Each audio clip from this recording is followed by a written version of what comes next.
ಓಂ ಶ್ರೀ ಗುರು ಬಸವಲಿಂಗಾಯ ನಮಃ. ನಿಮ್ಮೆಲ್ಲರಿಗೂ ಗೌರವದ ಪ್ರೀತಿಯ ಶರಣು ಶರಣಾರ್ಥಿಗಳು. ಇದು ಶ್ರಾವಣದ ಸೋಮವಾರ.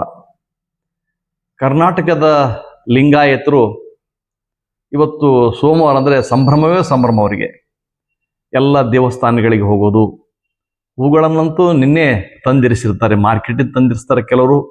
ಆ ಶಕ್ತಿ ಇಲ್ಲದಂಥ ಕೆಲವರು ಅಕ್ಕಪಕ್ಕದ ಮನೆಯ ಕಂಪೌಂಡ್ನಲ್ಲಿ ಎಗಿರಿ ಅವ್ರಿಗೆ ಗೊತ್ತಾಗದಂತೆ ಹೂಗಳನ್ನು ತಂದಿರಿಸಿರ್ತಾರೆ. ಮತ್ತು ಇನ್ನು ಕೆಲವರು ಮಾರ್ಕೆಟ್ನಲ್ಲಿ ಖರೀದಿ ಮಾಡಿರ್ತಾರೆ. ಇವತ್ತು ನೋಡಬೇಕು, ಬೆಳಗ್ಗೆ ಎದ್ದು ಕಾಲಲ್ಲಿ ಪಾದರಕ್ಷೆ ಧರಿಸಲಾರದೆ ದೇವಸ್ಥಾನಗಳಿಗೆ ಹೋಗಿ ಅರ್ಚನೆ ಮಾಡೋದೇನೋ, ಪೂಜೆ ಮಾಡೋದೇನೋ, ಅದೇ ಸಂತೃಪ್ತಿ ಭಾವ ಅವರಲ್ಲಿ. ಇದು ಈ ಥರ ದೇವರ ಜೊತೆ ನೈಚ್ಯ ಅನುಸಂಧಾನ ಮಾಡಬೇಕಾ? ದೇವರಿಗೂ ಮತ್ತು ಏನಾದರೂ ಕೊಡುತುಕೊಳ್ಳುವ ಮೂಲಕ ಆತನಿಂದ ಪಡ್ಕೊಳ್ಬೇಕು ಅಥವಾ ಹೊಡ್ಕೊಳ್ಬೇಕನ್ನೋಂಥ ಹುನ್ನಾರ ಇದೆಯಲ್ಲ ನನಗೆ, ಇದು ಸರಿನಾ ಅಂತ 12ನೇ ಶತಮಾನದಲ್ಲಿ ಅಪ್ಪ ಬಸವಣ್ಣವರು ನಮಗೆ ಈ ಬಗ್ಗೆ ಬಹಳ ಪರಿಶೀಲನೆ ಮಾಡಿ ಅಮೂಲಾಗ್ರವಾಗಿ ಇದ್ರ ಬಗ್ಗೆ ತಿಳಿಸಿಕೊಟ್ಟಿದ್ದಾರೆ. ಆದರೂ ಕರ್ನಾಟಕದ ಲಿಂಗಾಯತರಿಗೆ ಬಹುಶಃ ಕೊಂಚವೂ ಕೂಡ ಅರಿವು ಬಂದಂತೆ ಕಾಣೋದಿಲ್ಲ. ಇದಕ್ಕೆ ಹಲವಾರು ಕಾರಣಗಳಿವೆ. ಚಾರಿತ್ರಿಕ ಕಾರಣಗಳು ಹೇಗೋ ಕಾರಣನೋ ಹಾಗೆ ಹಲವಾರು ನೈಚಾನುಸಂಧಾನದ ಧರ್ಮಗಳಿವೆ. ಕೆಲವು ದೇವರಿಗೆ ಇದನ್ನು ಕೊಟ್ಟರೆ ಇದನ್ನು ಪಡಿಬಹುದು, ದೇವರಿಗೆ ಕಾಣಿಕೆಯಾಗಿ ಇದನ್ನು ಕೊಡಬೇಕು, ಅದು ದೇವರಿಗೆ ಇಂಥ ಪ್ರಸಾದವನ್ನು ಕೊಡಬೇಕು, ದೇವರಿಗೆ ಇಂಥದ್ದನ್ನು ಬಗೆ ಬಗೆಯ ಭಕ್ಷ್ಯಗಳನ್ನು ಕೊಡಬೇಕು.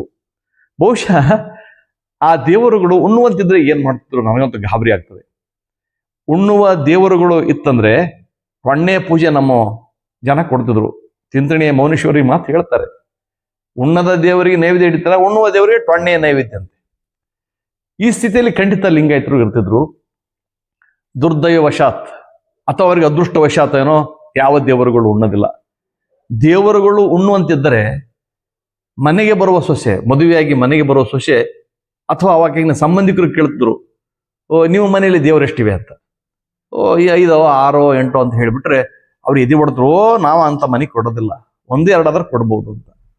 ಯಾಕಂದ್ರೆ ಈ ಅತ್ತೆ ಮಾವ ಮೈದುನ ಇತ್ಯಾದಿ ಜನಗಳ ಜೊತೆಗೆ ಆ ದೇವರಿಗೆ ಕೂಡ ಪ್ರಸಾದ ಬಡಿಸ್ಬೇಕಲ್ಲ ಅಂತ ಹೆದರಿಕೆಯಿಂದ ಹಿಂದಕ್ಕೆ ಸೇರ್ತಿದ್ರು. ಈ ಅದೃಷ್ಟವಶಾತ್ ಆ ದೇವರುಗಳು ಯಾವ ಉಣ್ಣೋದಿಲ್ಲ. ಉಣ್ಣಲಾರದೆ ದೇವರಿಗೆ ನೈವೇದ್ಯ ಹಿಡಿದದ್ದು. ಇವತ್ತು ಸೋಮವಾರ ಪಾಪ ಯಾರು ಕೂಡ ಹಡಪದ ಅಪ್ಪಣ್ಣನ ಸಮಾಜದ ಹತ್ರ ಇವತ್ತು ಹೋಗೋದಿಲ್ಲ. ಯಾಕಂದ್ರೆ ಈ ದಿನಗಳಲ್ಲಿ ಶ್ರಾವಣದ ಮಾಸದಲ್ಲಿ ಕಟಿಂಗ್ ಮಾಡಿಕೊಳ್ಳೋದು ನಿಷೇಧ. ಹಾಗಾಗಿ ಕಟಿಂಗ್ ಈಗ ಮಾಡಿಕೊಳ್ಳೋದಿಲ್ಲ. ನಮ್ಮ ಹುಡುಗಂತ ಇವತ್ತು ಬೆಳಗ್ಗೆ ಎದ್ದು ಈಗ ಯಾರು ಭರ್ಜರಿ, ಯಾರು ಬರೋದಿಲ್ಲ, ಯಾರು ಹೋಗೋದಿಲ್ಲ, ನಾನು ಕಟಿಂಗ್ ಮಾಡಿಸ್ಕೊಂಡ್ರೆ ನಾನು ಬರ್ತೀನಿ ಇವತ್ತು ಅದು ಓದ ಪಾಪ. ಯಾವ ದಿನಗಳಲ್ಲೂ ಕಟಿಂಗ್ ಮಾಡಿಸಬಾರ್ದು, ಯಾರು ಮಾಡಬಾರ್ದು ಅಂತ ಅನ್ನೋದು ಇದು ಯಾರು ನೇಮ ತಂದ್ರು? ಬಹುಶಃ ಪಾಪ ಹಡಪದ ಸಮಾಜದವರು ಇವತ್ತೊಂದಿನ ಚುಟ್ಟಿ ಬೇಕು ನಮಗೆ ಅಂತಂದ್ರೆ ಮಾಡಲಿ, ಅದ್ರಾಗ ಏನು ತಕರಾರುಗಳಿಲ್ಲ. ಆದ್ರೆ ಇಂಥ ದಿನ ಮಾಡಬಾರ್ದು, ಇಷ್ಟು ದಿನ ಮಾಡ್ಬೇಕು, ಈ ಎಲ್ಲವುಗಳ ನಿಯಮಗಳನ್ನು ತಂದವ್ರು ಯಾರು? ಈ ನಿಯಮಗಳಲ್ಲಿ ಏನಾದ್ರೂ ಅರ್ಥ ಇದೆಯಾ? ಅರ್ಥ ಇದ್ರೆ ಒಪ್ಪಿಕೊಳ್ಳೋಣ, ಅದು ಪ್ರಶ್ನೆ ಇಲ್ಲ, ಯಾರಾದ್ರೂ ಒಪ್ಪಿಕೊಳ್ಳಬೇಕಾದದ್ದೇ. ಇಂಥ ಸಂಗತಿಗಳನ್ನು ಹೇಳಿದಾಗ ಯಾವುದೋ ಒಂದು ಧರ್ಮದ ಟೀಕೆ ಮಾಡ್ತೀರಿ ಅಂತ ಹೇಳ್ತಾರೆ. ಅದು ಹೆಂಗೆ ಟೀಕೆ ಆಗ್ತದೆ? ಆರೋಗ್ಯಕರವಾಗಿ ಚಿಂತನೆ ಮಾಡೋದು, ಆರೋಗ್ಯಕರವಾಗಿ ಆಲೋಚನೆ ಮಾಡೋದು, ನಮ್ಮ ಸಮಾಜ ಆರೋಗ್ಯವಂತರಾಗಿ ಬೆಳಿಲಿ ಅಂತ ಅನ್ನೋದು ಟೀಕೆ ಹೇಗಾಗ್ತದೆ? ಎಲ್ಲಿ ಚರ್ಚೆ ಇರೋದಿಲ್ವೋ, ಎಲ್ಲಿ ಚಿಂತನೆ ಇರೋದಿಲ್ವೋ, ಎಲ್ಲಿ ಮುಕ್ತವಾದ ಸ್ವಾತಂತ್ರ್ಯ ಇಲ್ವೋ ಆ ಧರ್ಮ ಇದ್ದು ನಶಿಸಿ ಹೋಗ್ತದೆ. ಈಗ ಬಹಳಷ್ಟು ಜನ ಕಟ್ಟರ ಇದ್ದಾರೆ ಆ ಧರ್ಮದಲ್ಲಿ ಅಂತ ಹೇಳ್ತಾ ಇದ್ದಾರಲ್ಲ. ಯಾಕಾಗಿದೆ ಅಂದ್ರೆ ಇದನ್ನೇ ನಮ್ಮ ಧರ್ಮದ ಅಸ್ತಿತ್ವ ತನ್ನಂತ ದೇವರು ಹೇಳಿದಂಥದ್ದು ಅಂತ ನಂಬಿಕೊಂಡಿದ್ದಾರಲ್ಲ. ಹಾಗಾಗಿ ಅಲ್ಲಿ ಏನಾದ್ರೂ ಬದಲಾವಣೆಗಳಾದ್ರೆ, ಒಂಚೂರು ಯಾರಾದ್ರೂ ಏನಾದ್ರು ಅಂದ್ರೆ ವ್ಯಗ್ರಗೊಳ್ಳುತ್ತಾರೆ. ಹಾಗಾಗಬಾರ್ದು. ಧರ್ಮ ಯಾವತ್ತಿಗೂ ನಿಂತು ನೀರಲ್ಲ, ಹರಿಯುವ ನೀರದು. ಹರಿಯುವ ನೀರು ಪರಿಶುಭ್ರವಾಗಿರುತ್ತದೆ, ನಿಂತ ನೀರು ಮಲಿನಗೊಂಡಿರುತ್ತದೆ. ಹಾಗೆ ಯಾವುದೇ ಇದ್ರೂ ಕೂಡ ಧರ್ಮ ಫ್ಲೆಕ್ಸಿಬಲ್ ಆಗ್ಬೇಕದು, ಹರಿತಾ ಹರಿತಾ ಹರಿತಾ ಹೋಗುದು. ಈ ಬಸವಾದಿ ಶರಣರ ವಿಚಾರಗಳಾದ್ರೂ ಅಷ್ಟೇ, ಅವು ಫ್ಲೆಕ್ಸಿಬಲ್ ಇವೆ, ಅವು ಹೊಂದಿಕೆ ಆಗ್ತವೆ ಮತ್ತು ಅವು ಪ್ರಗತಿಪರ ಇವೆ. ಆ ಕಾರಣಕ್ಕಾಗಿ ಅವನ್ನು ನಾವು ಇಷ್ಟಪಡ್ತಿದ್ದೇವೆ. ಪ್ರಗತಿಪರವಾದಂಥ ವಿಚಾರಗಳಿದ್ದಾಗಿ ಕೂಡ ಈ ಲಿಂಗಾಯತರು ತಮಗೆ ನಾನೇ ಹಾಗೆ ನೋಡ ಅಂತ ಹೇಳ್ತಾರಲ್ಲ, ಹಾಗೆ ಅವರೇ ಹಾಗೆತನವನ್ನ ರೂಢಿಸಿಕೊಂಡಿದ್ದಾರೆ. ಇದಕ್ಕೆ ಕೆಲವು ಜನ ಇದು ಒಳಗಡೆ ಸೇರಿಬಿಟ್ಟಿದ್ದಾರೆ. ಅವರು ಪುಣ್ಯಾತ್ಮರು ಯಾವುದ್ಯಾವುದೋ ಹೆಸರಿನ ಮೇಲೆ ಅವರು ಸೇರ್ಕೊಂಡ್ಬಿಟ್ಟಿದ್ದಾರೆ. ಅವರು ಬೇರೆ ವೈದಿಕ ಪಾಠಶಾಲೆಯಲ್ಲಿ ಓದಿ ಬಂದಿದ್ದಾರೆ. ವೈದಿಕ ಪಾಠಶಾಲೆಯಲ್ಲಿ ಓದಿ ಬಂದಂಥ ವ್ಯಕ್ತಿ ಅಪ್ಪಿತಪ್ಪಿಯು ಬಸವಣ್ಣನವರ ವಿಚಾರಗಳನ್ನ ಹೇಳಲಿಕ್ಕೆ ಸಾಧ್ಯನಾ? ಅಂಥವ್ರ ಪುಣ್ಯಾತ್ಮರು ನಮ್ಮ ಗುರುಗಳಾಗಿದ್ದಾರೆ.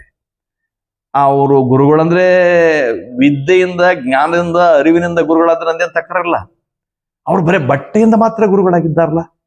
ಬಟ್ಟೆಯಿಂದ ಗುರುಗಳಾದವರಿಗೆ ಏನಾದರೂ ಈ ಮಿದುಳಿನಲ್ಲಿ ಇರ್ಲಿಕ್ಕೆ ಸಾಧ್ಯನಾ? ಖಂಡಿತವಾಗಿ ಇಲ್ಲ. ಅಂಥವ್ರು ನಮ್ಮ ಗುರುಗಳಾದಾಗ ಯಥಾ ಗುರು ತಥಾ ಶಿಷ್ಯ ಅಂತಕ್ಕಂಥ ಒಂದು ಆಲೋಚನೆ ಇವತ್ತು ಲಿಂಗಾಯತರ ಮೂಲಕ ಕಾರ್ಯಗತ ಆಗ್ತಾ ಇದೆ.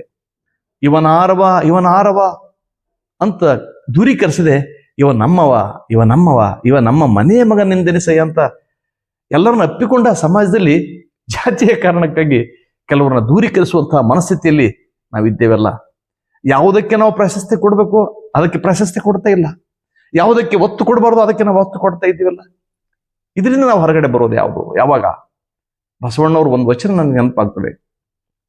ಎನಿಸು ಕಾಲ ಕಲ್ಲು ನೀರೊಳಗಿದ್ದರೇನು ನೆನೆದು ಮೃದುವಾಗಬಲ್ಲುದೆ.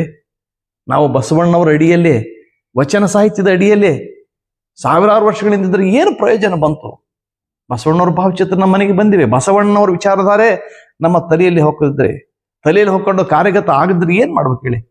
ನೀರಲ್ಲಿ ಕಲ್ಲು ಇರ್ತದೆ, ಅದು ಎಂದು ಎಷ್ಟು ವರ್ಷಗಳಾದರೂ ಸಹಸ್ರಾರು ವರ್ಷ ಬಿದ್ದರೂ ಕೂಡ ಬಿದ್ದಲ್ಲೇ ಬಿದ್ದಿರುತ್ತೆ, ಕರಗಲಿಕ್ಕೆ ಸಾಧ್ಯವೇ ಇಲ್ಲ. ಬಹುಶಃ ನಮ್ಮ ಸ್ಥಿತಿ ಹಾಗೆ ಆಗಿದೆಯಲ್ಲ. ನಾವು ಆತ್ಮಾವಲೋಕನ ಮಾಡಿಕೊಳ್ಬೇಕಾಗಿದೆ. ಆಮೇಲೆ ಎನಿಸು ಕಾಲ ನಿಮ್ಮ ಪೂಜಿಸಿ ಏವೇನಯ್ಯ, ಸದಾ ದೇವರನ್ನು ಪೂಜಿಸುವುದು. ಆದರೆ ನನ್ನ ಮನಸ್ಸಿನಲ್ಲಿ ದೃಢತೆನೇ ಇಲ್ಲ. ಮನಸ್ಸಿನ ದೃಢತೆ ಇಲ್ಲದೆ ಯಾವ ದೇವರನ್ನ ಎಷ್ಟು ದಿನ, ಎಷ್ಟು ವರ್ಷ, ಎಷ್ಟು ಕಾಲ, ಎಷ್ಟು ಯುಗಗಳು ಪೂಜಿಸಿದ್ರು ಕೂಡ ಅದರ ಫಲ ಸಿಗಲಿಕ್ಕೆ ಸಾಧ್ಯ ಇಲ್ಲ. ಎಂಥ ಪರಿಸ್ಥಿತಿ ಅಂದರೆ, ನಿಧಾನವ ಕಾಯ್ದಿದ್ದ ಬೆಂತರನಂತೆ ನಿಧಾನವನ್ನ ಒಂದು ಸಂಪತ್ತನ್ನು ಕಾಯ್ತಾ ಇದೆ. ಆ ಸಂಪತ್ತು ಏನಿದೆ ಅಂತ ಅರಿವು ನನಗಿಲ್ಲ. ಸಂಪತ್ತಿನ ಬರೇ ಬೆಂತರ ಆಗಬಾರ್ದು. ನಾವು ಅರಿವುಳ್ಳವರು, ನಾವು ಮನುಷ್ಯರು, ನಾವು ಪ್ರಜ್ಞಾವಂತರು, ನಾವು ಅಜ್ಞಾನಿಗಳಲ್ಲ, ನಾವು ಮೂಢರಲ್ಲ. ಬಸವಣ್ಣನ ಸಂಜಾತರು, ಬಸವ ಸಂಜಾತರು, ಲಿಂಗಾಯತ ಪ್ರಣೀತರು. ಹಾಗಾಗಿ ಅರಿವಿನ ಮರೀಚಿಕೆ ಅಲ್ಲದು, ಅರಿವು ನಮಗೆ ಸಮೀಪ ಮಾಡಿಕೊಳ್ಬೇಕು. ಆ ಅರಿವನ್ನ ಆವಾಹಿಸಿಕೊಂಡು ನುಡಿಯೊಳಗೆ ಎಚ್ಚೆತ್ತು ನಡೆಯಲ್ಲಿ ತಪ್ಪಿದಡೆ ಹಿಡಿದಿದ್ದ ಲಿಂಗ ಘಟಸರ್ಪ ನೋಡಂತ ಅಪ್ಪ ಬಸವಣ್ಣವರು ಹೇಳಿದ್ದಾರೆ. ಹಾಗಾಗಿ ವಚನ ಸಾಹಿತ್ಯವನ್ನ ಹೇಳೋದು ಬಿಟ್ಟು ಎಷ್ಟು ಸಾಧ್ಯವೋ ಅಷ್ಟು ನಾವು ನಡಲಿಕ್ಕೆ ಪ್ರಯತ್ನ ಪಡೋಣ ಅಂತ ಹೇಳ್ತಾ, ಇದುವರೆಗೆ ನನ್ನೊಂದಿಗೆ ಬಂದ ನಿಮ್ಮೆಲ್ಲರಿಗೂ ಗೌರವದ ಪ್ರೀತಿಯ ಶರಣಾರ್ಥಿಗಳು. ನಿಮ್ಮ ವಿಶ್ವಾರಾಧ್ಯ ಸತ್ಯಂಪೇಟೆ.